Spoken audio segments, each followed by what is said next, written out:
বলবো? হ্যাঁ, welcome back to my YouTube channel. বন্ধুরা দেখো, আমি আবার এসে গেছি আর একটা নতুন রেসিপি নিয়ে। আজকের হলো দেখো, এটা আর কি কাতলা মাছ, আলু পটল দিয়ে আর কাতলা মাছের ঝোল হবে। এই আর কি মাখা মাখা করে একটা তরকারি হবে কাতলা মাছ দিয়ে। আর তোমরা দেখো যে এই মাছের তরকারিটা আমি কিভাবে করছি। তোমরা এইভাবে বানিয়ে দেখো, খুব ভালো লাগবে খেতে। এখন তো পটল নতুন সিজনে উঠেছে, এখন যদি খাওয়া হয় পটলের ঝোল ভালো লাগবে খেতে। কিছুদিন পর তখন তো ভালো লাগবে না, তখন তো আর কি ভাজাই খেতে হবে। তা তোমরা দেখো যে আমি কিভাবে বানাচ্ছি, রান্নাটা করছি কিভাবে। তা তোমরা আমার চ্যানেলে যারা নতুন আছো তারা আমার চ্যানেলটা একটু করে সাবস্ক্রাইব করে দিও। বন্ধুরা পাশে থাকবে আমার পাশে। তোমরা দেখো, তোমরা আমার চ্যানেলটাকে সাবস্ক্রাইব করে দেবে আর লাইক কমেন্ট শেয়ার করে দিও। দেখো আমি কিভাবে রান্নাটা করছি। দেখো এটা হলো কাতলা মাছ, আমি এটা এখন আর কি ভাজবো। আমি কাতলা মাছ, এটা হলো মাছের মাথা, কাতলা মাছের মাথা। আর হলুদের লঙ্কা করে আমি এটা এই মাছটাকে মাখানো হয়েছে, আমি এবারে ভাজবো।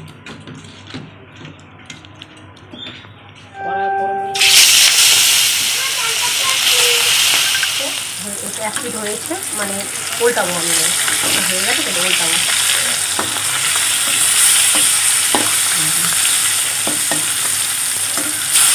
দিলাম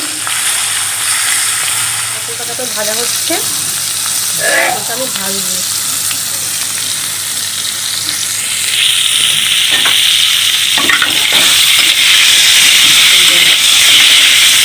কারণ আমি এই পটল দিয়ে আর কি তরকারি করবো। এইভাবে পটলটা আমি কেটেছি। দেখো তেল গরম হয়েছে, তাই আমি তেজপাতা দিলাম। আর হলো এই একটু হোক, লাল লাল হোক। এতে পটলটা ভাজা হয়েছিল, ওই জন্য এরকম কালো কালো মতন হয়ে গেছে তেলটা। এবারে আমি পেঁয়াজ দিচ্ছি।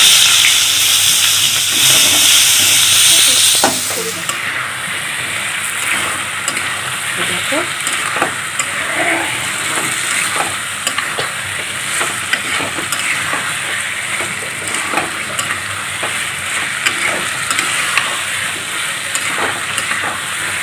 কেমন হয়ে এসছে।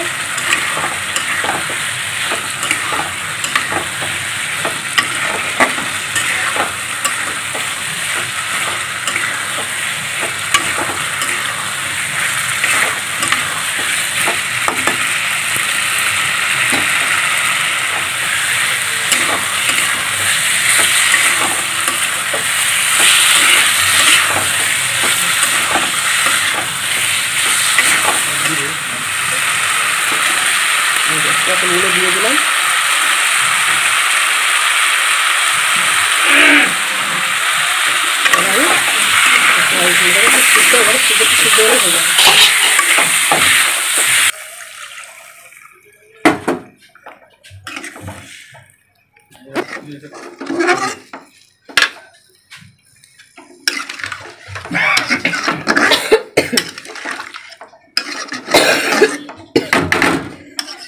দেখো কালারটা খুব সুন্দর এসছে, ঝোলটা এবারে ফুটবে।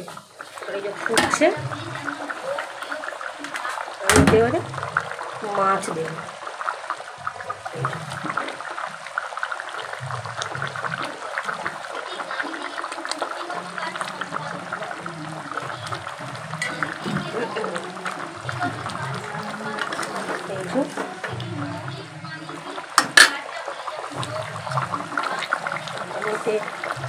মাছ দিলাম,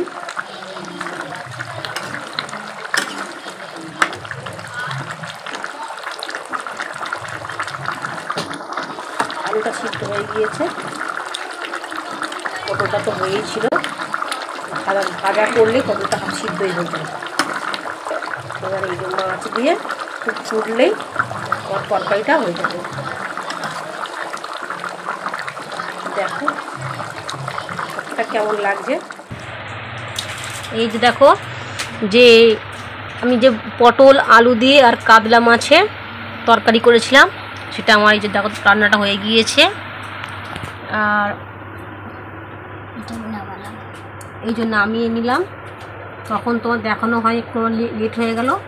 আর এই দেখো, এটা হলো সেই যে কাতলা মাছ, যে এটার ভাজাটা দেখানো হয়নি। এটা হলো কাতলা মাছের মাথা ভাজা, এটা আমার তখন দেখানো হয়নি।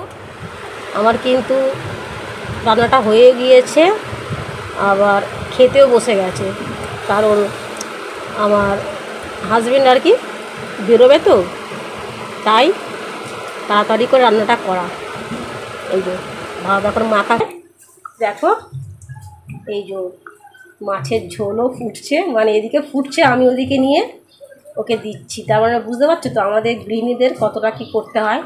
তাড়াহুড়ো করে আমি ভিডিওটা বানিয়েছি। কাজে যাবে মানে ছেলেরা, বাড়ির ছেলেরা মানে খুব হুড়োহুড়ি করে করতে হয়।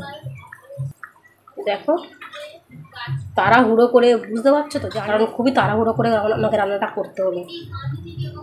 ওই জিজ্ঞাসা করে আসলাম তাড়াতাড়ি করে গিয়ে যে ভালো হয়েছে কিনা, বলছে হ্যাঁ ভালো হয়েছে।